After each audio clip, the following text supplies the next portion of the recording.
आज आपण जगाला शांततेचा संदेश देणारे पत्रकारांच्या रूपाने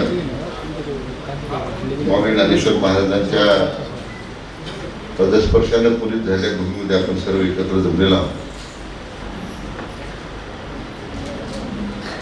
आजचे आपले सत्कार मूर्ती आपल्या जिल्ह्याचे ज्येष्ठ पुत्र मार्गदर्शक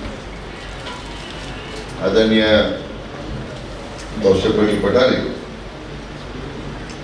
यांच्या आत्मचरित्राच्या प्रकाशनाच्या निमित्तानं आज आपण सगळे एकत्रपणे जमलेलो आहोत. या कार्यक्रमाचे ज्यांच्या शुभास्ते त्यांचा सत्कार होतोय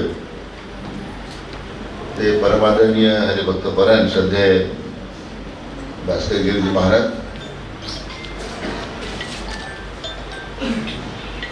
आदरणीय महंत सूर्यगिरीजी महाराज, आदरणीय महंत रमेशानंदजी गिरीजी महाराज, आदरणीय महंत दिगंबर बाबा आराध्य, आपल्या तालुक्याचे लोकप्रिय आमदार मान्य विठ्ठलराव लांजे पाटील, माजी आमदार सन्मान्य डॉक्टर नरेंद्रजी फुले, माजी आमदार सन्मान्य पांडुरंग जाफर, भारतीय जनता पक्षाचे जिल्ह्याचे अध्यक्ष नितीन दिनकर, पंचायत समिती निवासाच्या माजी सभापती सौ मुक्ताताई गडाख,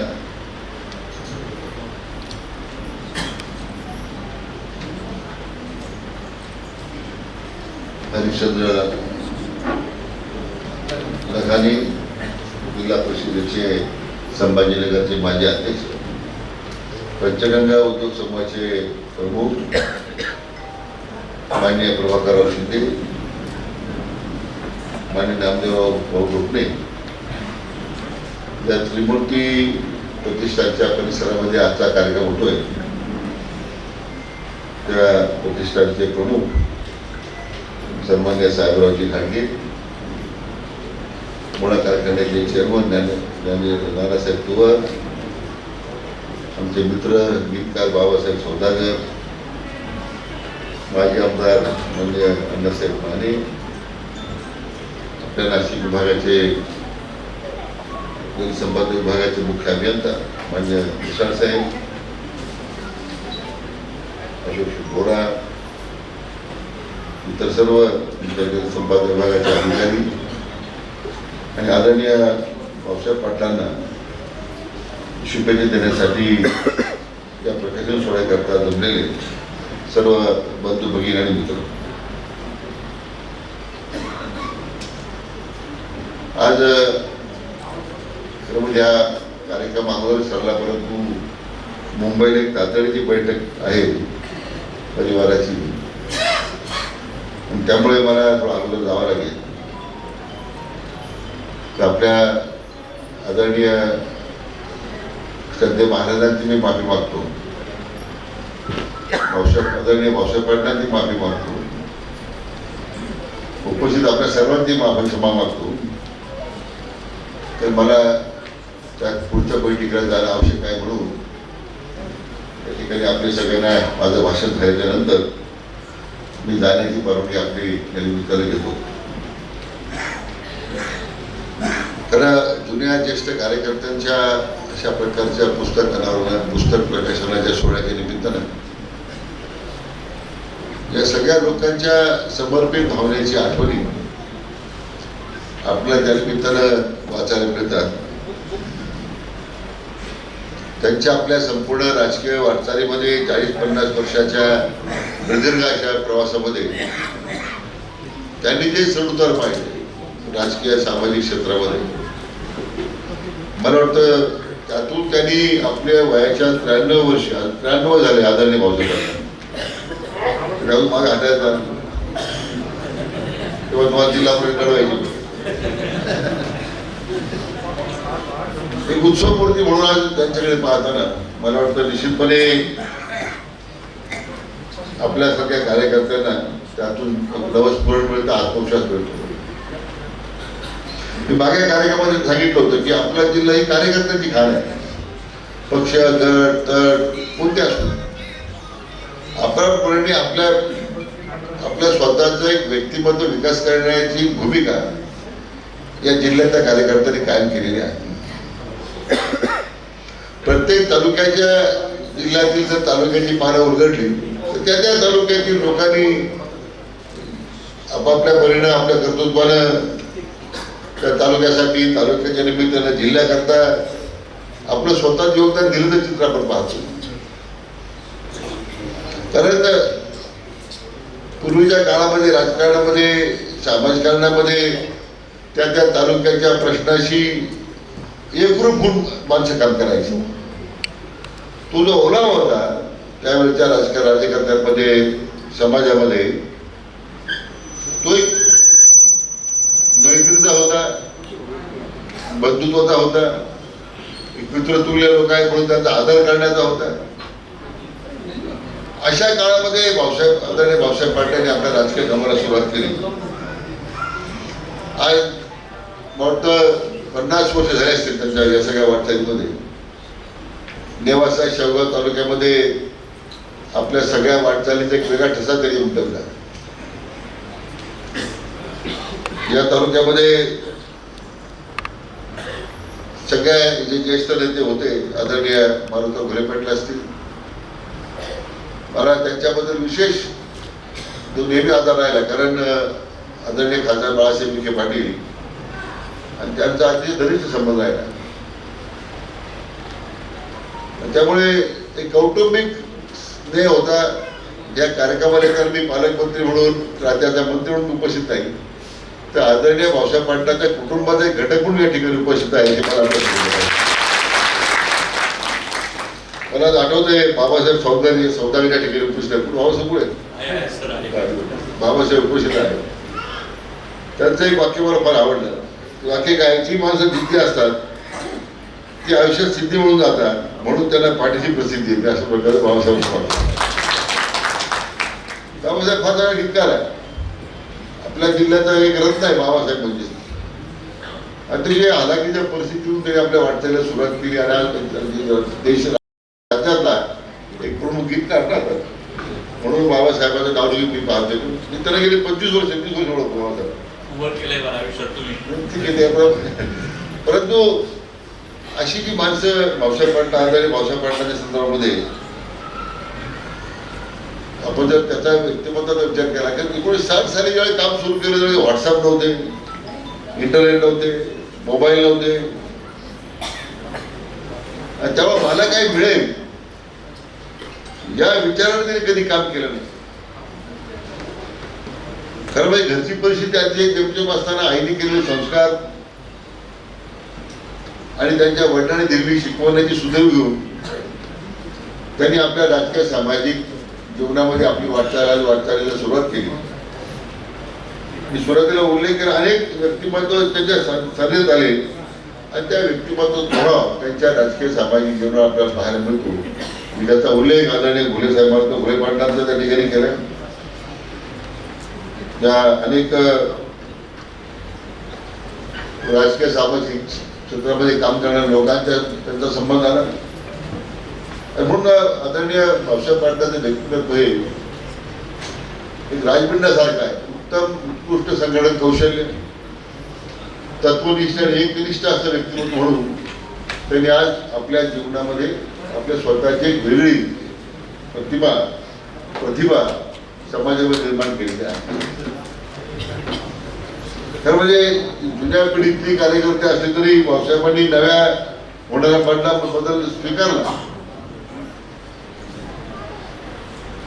नवीन गोष्टी झाल्या राजकारणामध्ये त्याचं त्यांनी अवलोकन केलं. कारण आपल्या आयुष्याच्या वाटचालीमध्ये अनेक संघटना त्यांनी पाहिले. जिल्हा परिषदेला आलं अपयश पाहिलं, त्यातून ते खचून गेले नाही. ज्या एस.ए. पाटलांनी त्यांचा पराभव केला त्या एस.ए. पाटलांच्या बरोबर पुन्हा मैत्रीचे संबंध स्थापित करून राजकारणामध्ये एक नवा आदर्श असा त्या ठिकाणी समाजापुढे उभा केला. तर मला पुस्तकाचे लेखक गणेश निकम यांचं अभिनंदन करायचं आहे की त्या संवेदनशीलतेने त्यांनी ज्या पुस्तकामध्ये शब्दांकन केलेलं आहे त्यात जे मला भावणार आहे, कारण याच्या लिखाणामध्ये कुठं अतिशयोक्ती नाही आहे, बडजापणा नाही आहे. एक सरळ भाषेमध्ये आदरणीय भाऊसाहेब पाटलांच्या व्यक्तिमत्वाबद्दल त्यांनी जी मांडणी केलेली आहे, मला वाटतं ती अतिशय मानता निकम पुढे आहे. तुमचं अभिनंदन करेल सत्कार करा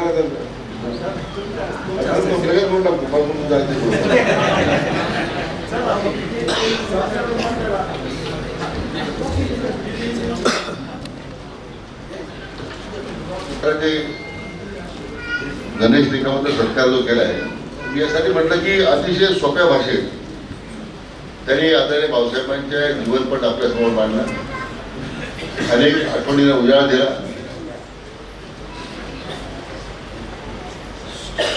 आदरणीय खासदार बाळासाहेब विखे पाटील होते, स्वर्गीय मारुती घोळे पाटील होते, या सगळ्या लोकांच्या बरोबर एक वेगळा स्नेह, मैत्री रूप ऋणबंध त्यांनी आपल्या आयुष्यामध्ये कायम जपले. आणि म्हणून कुठेही कटुता न ठेवता आपल्या संपूर्ण राजकीय वाटचालीमध्ये मला वाटतं या पुस्तकाच्या रूपानं आदरणीय भाऊसाहेब पाटलांचं व्यक्तिमत्व पुन्हा जनतेसमोर अधोरेखित झालेलं आहे. आणि म्हणून मी खरं म्हणजे आपल्या सर्वांच्या वतीने त्यांना शतायुष्य अशा शुभेच्छा देतो. सफारी गाठावी, थोडा जर तिसरपणा आहे त्याचा माहिती आहे कसं राहायला पण थोडं ऐकायचं नाही त्यांची भूमिका असेल पहिल्या, आणि ते बरोबर माझं ऐकायचं पण त्यांच्या पद्धतीनेच ते करायचं.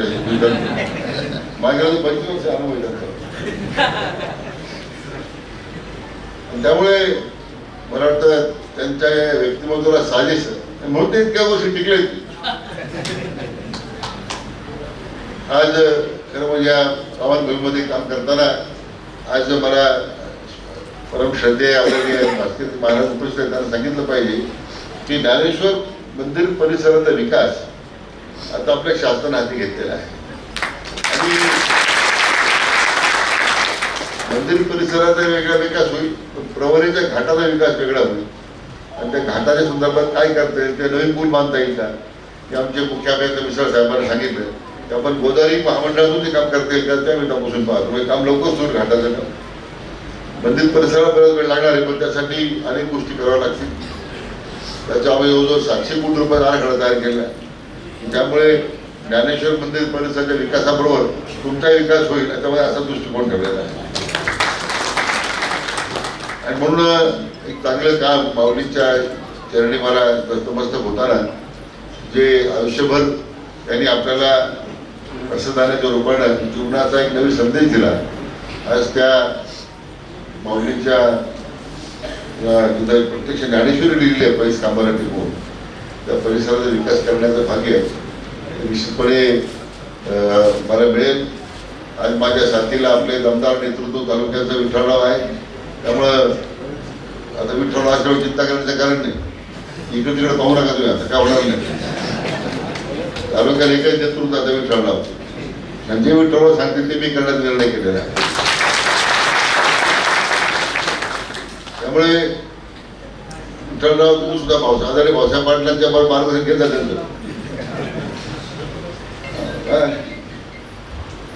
काय थोडासा तापड सोबत आले शांत झाले असेल, परंतु काय ऐकून घ्यायचं काय म्हणतात, सल्ला चांगला देतात.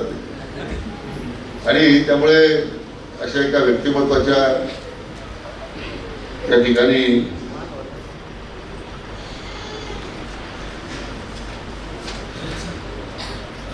आत्मचरित्र प्रकाशित सोहळ्याच्या निमित्तानं आपल्याला मला उपस्थित राहता आलं.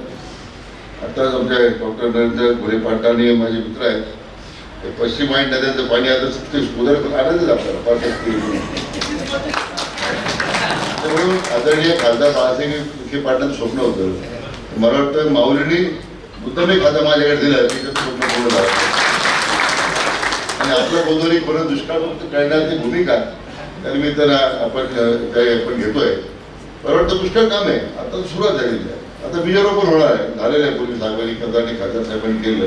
आता त्याचं ते काम पूर्णत्वाला नेण्यासाठी आज मला सांगितलं पाहिजे की आपल्या देशाचे लाडके प्रधानमंत्री आदरणीय विश्वगुरू आदरणीय मोदी साहेब यांनी या नदीजोड प्रकल्पाकरता सगळ्यात जास्त प्राधान्य दिलेलं आहे.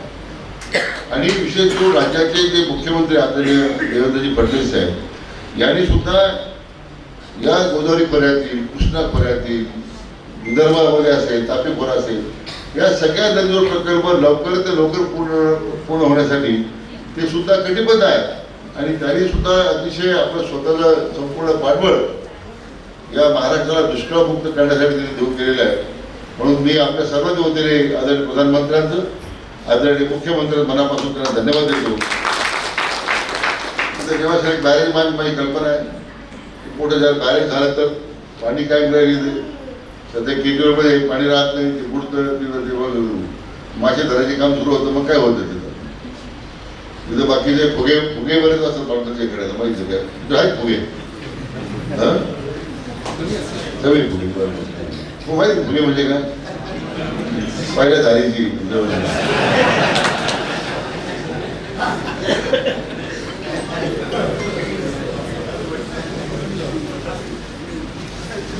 ठीक आहे. ते बिचारे काय करायचं ते करू त्यांना, पण तुम्ही जाऊ नका तिकडं. कारण आपण व्यसनमुक्ती शपथ घेतली काल आम्ही देशाच्या आदरणीय प्रधानमंत्र्यांनी व्यसनमुक्ती शपथ दिली. त्या शपथ घ्यायची तिकडं परत जायचं असं करू नका सांगितलं का लोकांनी. ते विषयांतर झालं. मी आदरणीय भाऊसाहेब पाटलांना मनापासून शुभेच्छा देतो. त्यांना परमेश्वरानं उत्तम आरोग्य, दीर्घायुष्य लाभो अशा प्रकारची प्रार्थना परमेश्वरांनी करतो. मनापासून त्यांना शुभेच्छा व्यक्त करतो. आणि मला या कार्यक्रमासाठी बोलवलं पठारे कुटुंबियांना धन्यवाद देतो. जय हिंद, जय महाराष्ट्र.